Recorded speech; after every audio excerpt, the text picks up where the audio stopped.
60 שניות על הנדסאי מכטרוניקה.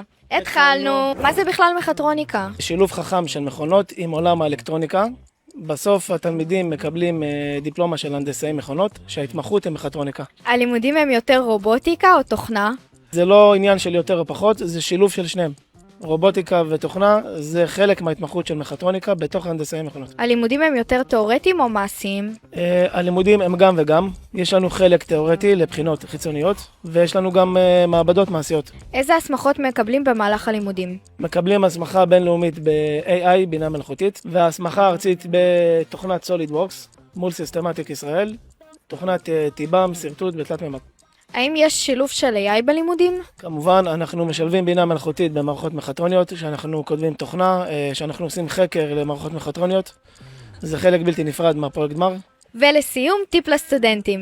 לבוא סקרנים מאוד, להשקיע, לתת את הנשמה ולעזור אחד לשני.